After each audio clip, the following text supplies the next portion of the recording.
이스라엘의 위대한 지도자 모세는 이스라엘 민족이 요단강을 건너게 되고 준비하게 되니까 이제 자신과 헤어지게 된다는 사실을 인지하게 되죠.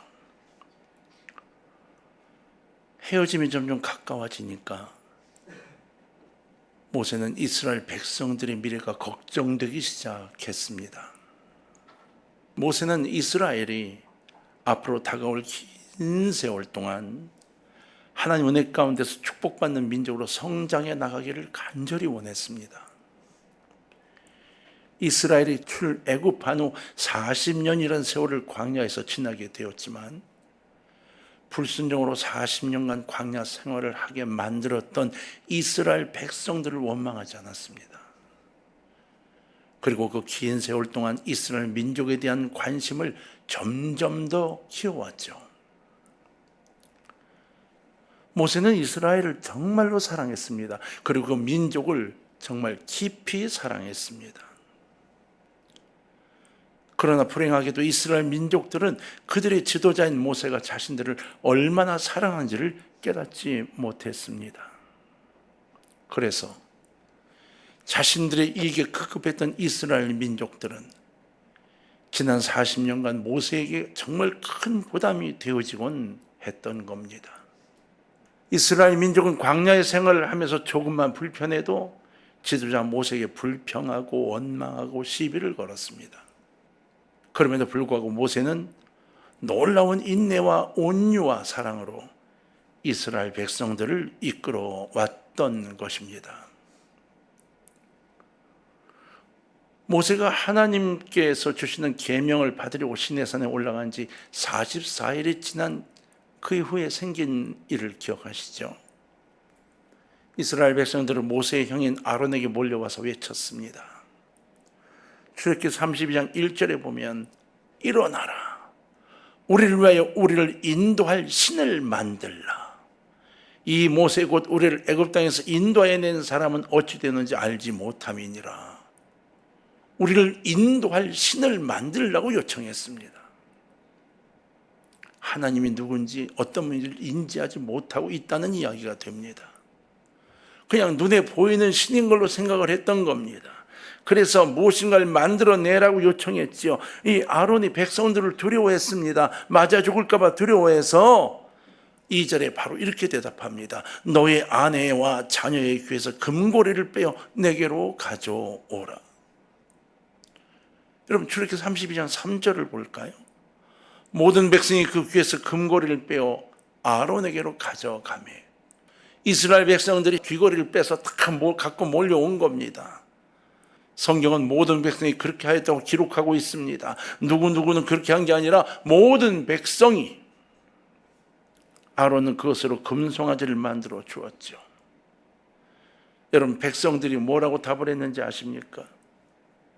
이는 너희를 애굽 땅에서 인도하여 낸 너희의 신이다, 이렇게 얘기했습니다. 참 답답한 일 아닙니까? 우린 이제 모세를 보게 됩니다.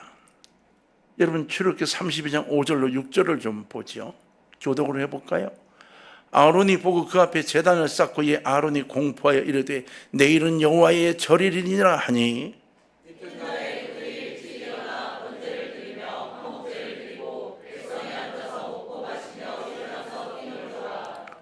신기한 일을 했습니다.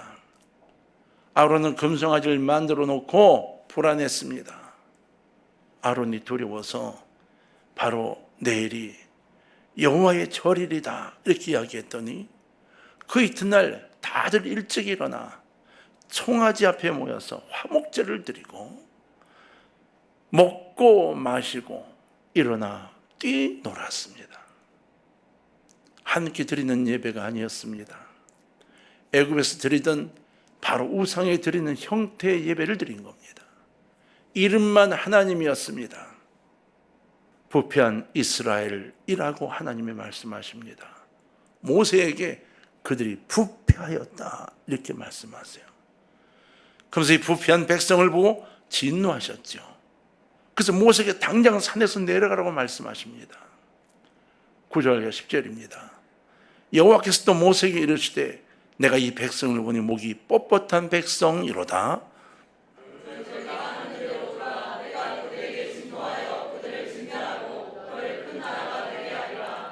모세 너를 통하여 큰 나라를 새로 만들겠다고 하신 거예요.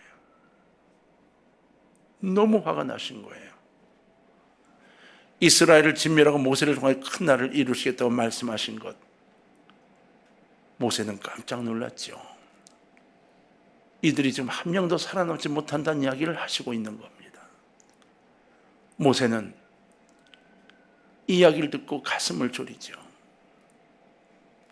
정말 잘못한 겁니다. 정말 죽어도 마땅한 짓을 행한 겁니다. 그럼에도 불구하고 모세는 하나님을 사랑하고 이스라엘을 사랑해서 이렇게 간구했습니다. 11절로 14절까지를 볼 겁니다.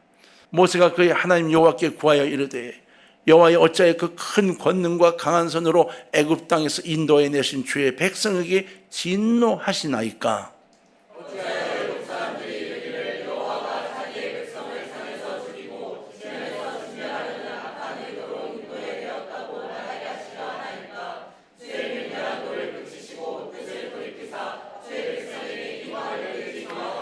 주의 종 아브라함과 이삭과 이스라엘을 기억하소서.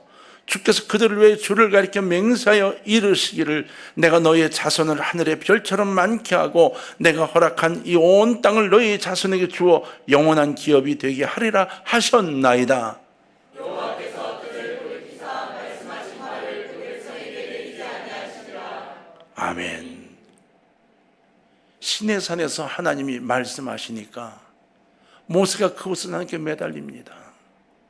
내려오지도 않은 상태에서 바로 하나님께 매달린 겁니다. 하나님, 이들을 큰 권능으로 이끌어내셨잖아요. 애굽에서 이끌어내셨잖아요. 아브라함과 이삭과 야곱에게 약속하신 거잖아요. 그런데 이들을 진멸하시면 뭐라고 말들 하겠습니까?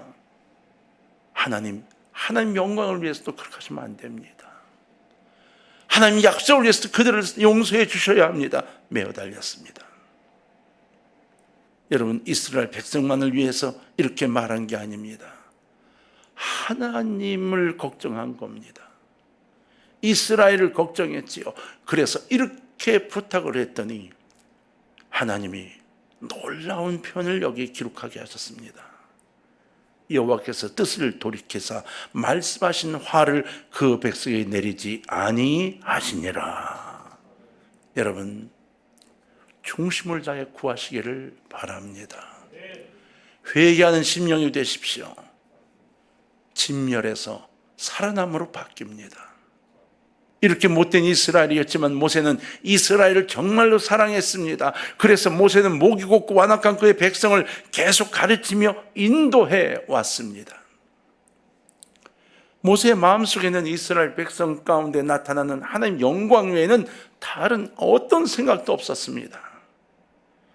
여러분, 출애굽기 32장 32절로 33절을 보면 그러나 이제 그들이 죄를 사시옵소서. 그렇지 아니하시오면 원하건대 주께서 기록하신 책에서 내 이름을 지워버려 주옵소서.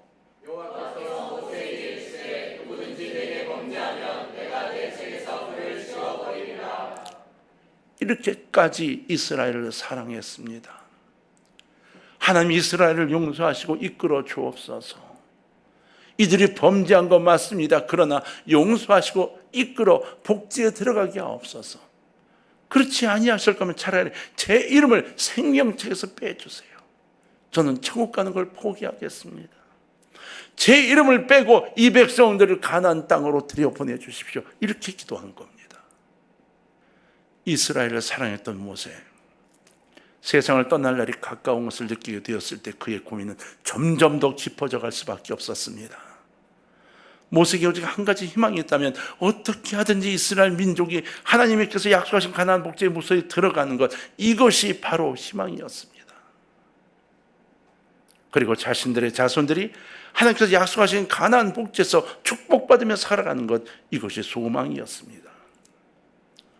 그래서 모세는 이스라엘 백성들에게 지나간 일들을 회고하면서 지난 40년 동안 이제 새롭게 태어나 아무것도 모르는 새로운 세대에게 광야 40년의 여정과 하나님의 가르침과 축복하심에 대해서 기나긴 가르침을 전달하기 시작했습니다. 우린 이것이 신명기임을 압니다. 신명기는 책 한 권 전체가 이 모세의 간절함이 맺혀 있는 유언입니다. 그 유언을 쭉 전달하면서 40년 세월을 쭉 정리하고 이야기하면서 모세는 점점 가슴속이 끓어오르는 감격과 감사가 치밀어 오르는 걸 느낄 수 있었습니다. 모세는 이스라엘에게 이제 고백을 이렇게 합니다. 29절에 보니까 이스라엘이여 너는 행복한 사람이로다. 여호와의 구원을 너같이 얻은 백성이 누구냐?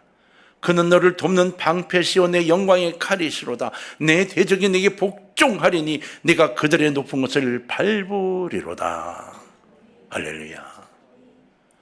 모세가 가만 생각해 보니 진짜로 못돼 먹은 민족이었습니다. 정말로 하나님 보시기에 아무것도 아니고 정말 되먹지 못했고 진멸하기 딱 좋은 민족이었습니다. 그럼에도 불구하고 하나님이 이 백성을 지금 가나안 복지 앞에까지 데리고 와 계신 것입니다. 그래서 모세가 백성들을 향하여 너희 같은 사람이 어디 있느냐고, 너희는 정말 행복한 사람이라고 이렇게 이야기를 했던 겁니다. 모세가 이스라엘 민족 앞에서 이 말 외에 무슨 말을 더 할 수 있었겠습니까? 오늘 그리스도인된 우리는 영적인 면에서 택함을 받은 아브라함의 자손 이스라엘입니다. 우리는 성경을 보면서 아브라함의 자손 이야기가 나올 때마다 바로 우리구나라고 깨달으면 됩니다. 바울도 로마서에서 분명히 이것을 이야기했습니다. 하나님께서 자신의 백성 이스라엘을 향하여 축복하셨던 것처럼 오늘 하나님의 백성된 우리 그리스도인들 한 사람 한 사람에게 모세의 축복의 말씀이 깨달음이 되시기를 바라고, 하나님의 자녀된 우리는 행복할 수밖에 없음을 깨달으시기를 주의 이름으로 축원합니다. 하나님의 백성은 행복합니다. 하나님의 백성은 행복할 수밖에 없습니다. 이스라엘 민족은 하나님의 은총을 받은 백성이기 때문에 모세 자신도 이것을 생각할 때 감탄을 금치 못했습니다. 모세는 그의 백성을 한온 은총을 받은 백성으로 생각했습니다. 그래서 오늘 주신 말씀을 보면 29절에 여호와의 구원을 너같이 얻은 백성이 누구냐고 물었습니다. 여호와의 구원을 너같이 얻은 백성이 누구냐? 죽을 고비가 얼마나 많았는지 모른다. 너희들이 이미 죽어야 마땅한 거야. 그러나 구원을 받았어. 너희 같은 백성이 어디 있느냐? 여러분, 우리도 마찬가지입니다. 우린 이미 사망의 종, 죄의 종이었습니다. 하나님 우리에게 구원의 길을 베풀어 주시고 의의 종이 되게 하시고 천국 갈 수 있는 길을 만들어 주셔서 성도란 이름으로 천국을 소원할 수 있게 만들어 주셨습니다. 우리의 목적지가 천국이게 하시고 지금 바로 천국에 있도록 만들어 주셨습니다. 그럼에도 불구하고 우린 여전히 이스라엘 백성처럼 자신의 이익을 구하고 내 즐거움이 세상에 있는 것처럼 세상을 쫓아다니고 있는 것이죠. 여러분, 이 당시 애굽 사람들은 세계를 지배하고 있던 최강국 사람이었습니다. 그럼 노예 생활을 하던 이스라엘 백성은 어땠을까요? 애굽 사람에 비해서 보기에도 초라하게 짝이 없었을 겁니다. 여러분, 지금 애굽에서 나와서 지금 광야를 지낸 이들이 옷이 어땠을까요? 초라하기가 그지 없었을 겁니다. 왜? 나올 때부터 이미 입고 있던 옷이 그랬거든요. 노예의 옷이었거든요. 이 옷이 헤어지지 않고 그대로 40년을 왔지만 옷 자체는 초라했다는 거예요. 마음도 마찬가지. 배운 것도 없었습니다. 노예 생활 동안 뭘 배웠겠습니까? 자연히 교양미도 없지요. 세련되지도 못했을 겁니다. 말도 세련된 말을 쓰지 못했을 겁니다. 그러나 모세는 육신적인 안목으로 자기 동족의 겉모양을 본 게 아닙니다. 모세는 자기 동족 이스라엘을 전혀 다른 측면에서 바라보았습니다. 그는 이스라엘 백성이 하나님께서 사랑하셔서 애굽의 고통에서 인도해낸 하나님의 백성임을 알고 있었습니다. 그래서 모세는 여호와의 구원을 너같이 얻은 백성이 누구냐고 물었던 겁니다. 이것은 바로 내가 이런 복받은 사람이란 걸 깨달아야 한다고 외친 외침이죠. 사랑하는 성도 여러분, 우린 예수 그리스도를 영접함으로 하나님의 자녀가 되었고 하나님의 자녀로서 하나님의 은혜를 크게 받았고 받고 있는 사람들입니다. 그러므로 이 세상 어디에도 우리보다 더 행복한 사람은 없습니다. 왜냐하면 우리는 천국을 소유하고 있기 때문입니다. 하나님의 사랑을 받는 것보다 더 큰 행복이 어디 있겠습니까? 이 행복을 돈으로 주고 살 수 있습니까?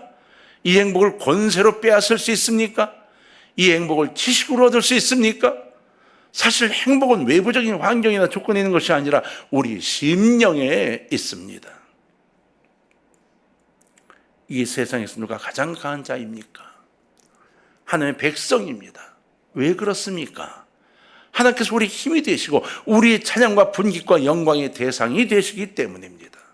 그러므로 그리스도의 마음속에 깃든 행복은 이 세상 어디에도 찾을 수 없고 무엇과도 비교할 수 없는 것이죠.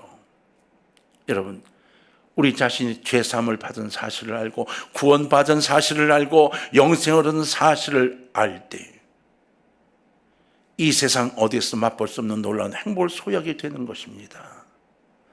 이것을 가슴속에 품고 깨달아 내 것으로 만드시기를 주의 이름으로 축원합니다. 사도 바울이 에베소 교회를 위해서 무릎을 꿇고 간절한 기도를 했죠. 에베소서 3장 16절로 19절입니다. 그의 영광의 풍성함을 따라 그의 성령으로 말미암아 너희 속사람을 능력으로 강건하게 하시오며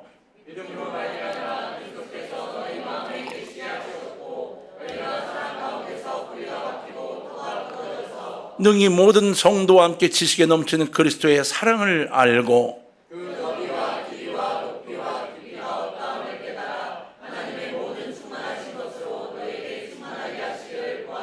아멘. 예수 그리스도를 자신의 심령에 모신 사람보다 행복한 사람은 이 세상 어디에도 없습니다. 바울은 하나님의 모든 충만하신 것으로 너에게 충만하기를 구하고 기도해 주었습니다. 지혜왕 솔로몬은 이 세상에 도취되어 세상의 삶 속에 기쁨이 있고 행복이 있는 줄 생각하는 사람들을 향해서 헛되고 헛되며 헛되고 헛되니 모든 것이 헛되도다 라고 말했습니다. 그렇습니다. 우리 마음이 원하는 기쁨과 행복은 세상적인 것에 있지 않습니다. 주 안에서 누리는 기쁨은 어떤 환경에서 달라지지 않는 참된 기쁨임을 기억하시기를 바랍니다. 사실 하나님의 백성은 이 세상 사람들이 볼 때 형편없게 보일지도 모릅니다. 그러나 하나님의 백성은 가장 행복한 사람입니다. 바울의 말대로 아무것도 가진 것이 없는 자 같지만 실상은 모든 것을 가진 자요, 불행한 사람 같지만 가장 행복한 사람인 것입니다. 왜냐하면 우리는 하나님의 자녀이기 때문이죠. 또 하나 우리가 행복한 이유가 있습니다. 주님이 우리 주신 특권이라는 게 있기 때문이에요. 대체 이 특권이 무엇일까? 하나님의 자녀가 되는 특권인 겁니다. 하나님의 자녀로 구원을 받았다는 겁니다. 그럼 이제 그리스도 예수 안에 있는 자에게는 정죄함이 없습니다. 다시 말하면 우리 구원은 미래에 받을 것이 아니라 이미 받은 것이고 지금 정죄함이 없는 하나님의 자녀로 천국을 소유한 사람이 되었다는 것입니다. 이스라엘 민족은 바로의 속박에서 구속함을 받았습니다. 하나님께서 능력의 손으로 그들을 건져내셨습니다. 사실 우리도 무서운 죄의 권세로부터 하나님의 사랑에 구원함을 받은 사람들 아닙니까? 이제 더 이상 사탄이 우리를 지배할 수가 없고 묶어 놓을 수가 없는 사람이 된 거예요. 우리는 죄의 종이 아니라 의의 종이 되었다는 것입니다. 이스라엘 민족의 애굽을 떠날 때 상황을 한번 살펴보십시다. 하나님의 사자가 애굽 땅을 다니면서 장자를 다 죽였습니다. 그러나 문설주 양의 피를 바른 이스라엘 사람들은 구원을 받았습니다. 이스라엘 사람이 애굽 사람보다 의로워서일까요? 아닙니다. 하나님의 사자가 하나님의 말씀에 순종하여 문설주와 인방의 어린 양의 피를 바른 집을 지나가셨던 것입니다. 순종, 전적인 하나님의 사랑, 이 두 가지가 그들을 죽음에서 건져낸 겁니다. 우리도 마찬가지입니다. 하나님 보시기에 우리가 세상의 다른 사람보다 의로워서 구원을 받은 것이 결코 아닙니다. 어린 양 예수 그리스도의 피 때문에 구원을 받은 것입니다. 하나님은요, 그의 택한 백성을 이렇게 사랑하시고 구원하시고 모든 것을 공급해 주셨습니다. 이스라엘 백성이 광야에 들어갔을 때 물이 없어서 고생을 했지요. 그런 하나님은 반석에서 물을 솟게 하셨습니다. 기근에서 해결해 주었지요. 배가 고파할 때 하늘에서 만나를 내려주셨습니다. 고기 생각이 날 때 메추라기 떼를 선물해 주셨습니다. 이스라엘 백성이 아말렉 사람에게 공격을 받을 때도 하나님은 이스라엘 편에 서서 직접 전쟁에 참여해 주셔서 아말렉을 물리치고 승리하게 하셨습니다. 그래서 이스라엘로 하여금 여러 가지 경험을 통해 하나님의 구원이 무엇인가를 알게 하셨습니다. 사실 실은 우리도 마찬가지입니다. 우리 예수 그리스도를 믿는 성도들은 모든 영적인 축복을 받은 사람들입니다. 하늘의 떡으로 양식을 삼지요, 영원한 반석 흘러나오는 생수를 마십니다. 우리를 해치는 원수의 손에서도 하나님은 안전하게 지켜주십니다. 아무도 하나님 아버지와 예수 그리스도 손 안에 있는 그의 백성된 우리를 해칠 수가 없습니다. 그러므로 그분 안에서 빠져나가지 않기를 주의 이름으로 부탁을 드립니다. 오늘 주신 말씀대로 우리는 여호와의 구원을 얻은 백성인 겁니다. 위대한 하나님의 약속입니다. 하나님은 우리를 선택하셨습니다. 그 아들 예수 그리스도의 피로 죄의 값을 지불하시고 우리를 사셨습니다. 하나님 능력으로 우리를 인도하여 주셨습니다. 이것이 바로 우리에게 주어진 특권인 겁니다. 구원의 확신이 있으신가요? 그렇다면 나는 하나님의 자녀라는 특권이 있음을 자랑하시기를 바랍니다. 꼭 하나 기억을 하실 게 또 있습니다. 하나님 우리를 지켜주신다는 것, 그래서 행복하다는 겁니다. 여러분, 우리는 영적 전쟁터에 있는 십자가의 군병입니다. 그런데 행복한 군병입니다. 왜 그럴까요? 하나님 우리를 돕는 방패가 되시기 때문입니다. 그럼 우리를 해할 자가 아무도 없습니다. 하나님 모든 경우 우리를 지켜주시고 우리를 도와주십니다. 우리의 싸움은 이겨놓은 싸움입니다. 주님이 싸워주시기 때문입니다. 그래서 우리는 행복한 겁니다. 무기에는 방어하는 무기와 공격하는 무기가 있지요. 오늘 주신 말씀에 그는 너를 돕는 방패시요 내 영광의 칼이시로다, 이렇게 말씀했어요. 방패와 칼. 히브리서 4장 12절에는 하나님의 말씀은 살아있고 활력이 있어 좌우의 날선 어떤 검보다도 예리하여, 이렇게 말씀했어요. 사도 바울은 에베소 교회에 보내는 편지에 하나님의 전신갑주를 입으라고 하면서 성령의 검, 곧 하나님의 말씀을 가지라 명령했습니다. 예수님도 시험 받으실 때 하나님의 말씀으로 마귀를 물리치셨습니다. 하나님의 말씀에 검을 차고 다니는 곳마다 승리가 보장됨을 믿으시기를 바랍니다. 사도 바울은요, 로마서 8장 37절에서 그러나 이 모든 일에 우리를 사랑하신 이로 말미암아 우리가 넉넉히 뭐하느니라? 이기느니라 이야기했습니다. 넉넉히 이기느니라. 오늘 여러분 주의 말씀 속에 여러분을 세워놓으시기를 바랍니다. 우리는 비록 약하지만 우리 구주 예수 그리스도로 인하여 대적 마귀가 우리에게 복종하게 되어 있습니다. 할렐루야. 여러분, 사단을 싸워 이기는 축복이 우리에게 있는 겁니다. 행복하기를 원하십니까? 주님을 구주로 영접하십시오. 주님의 사랑을 확인할 수 있고 천국의 행복을 맛볼 수 있습니다. 구원의 확신이 세워지지 않나요? 여러분 중심에 주님을 모셔드리고 구원의 확신을 재확인하는 시간들이 되기를 주의 이름으로 부탁을 드립니다. 한 가지만 이야기를 좀 더 하십시다. 여러분, 내가 행복해야 다른 사람이 구원의 길을 전달할 수 있습니다. 내가 행복하지 않은데 어떻게 구원의 복음을 전할 수 있나요? 만약 우리가 믿는 것이 거짓이라면 이런 것을 다른 사람에게 소개할 수가 없습니다. 만일에 거짓된 것을 다른 사람에게 소개한다면 우리는 사기꾼이 되는 겁니다. 그것보다 내가 어떤 마음으로 이것을 증거하는지를 상대방이 알아보게 됩니다. 복음을 전하는 것도 식상에서 전하게 되면 아무 효과가 없습니다. 설교도 그냥 식상에서 하면 아무 효과가 없습니다. 깨달아 전달하려고 애써야 하죠.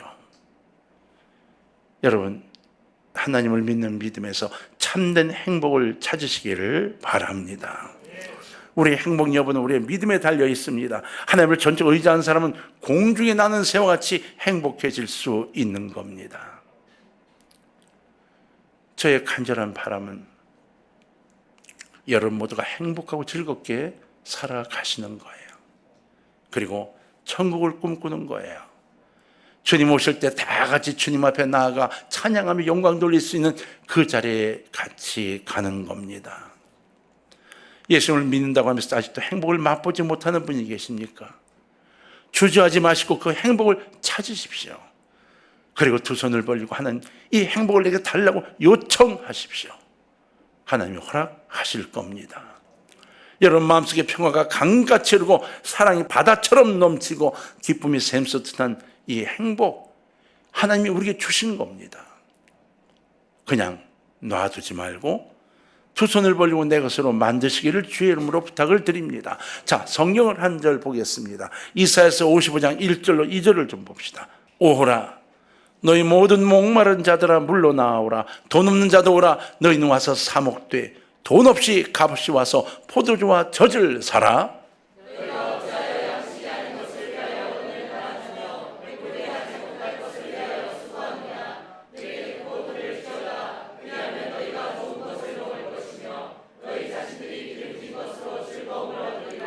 할렐루야.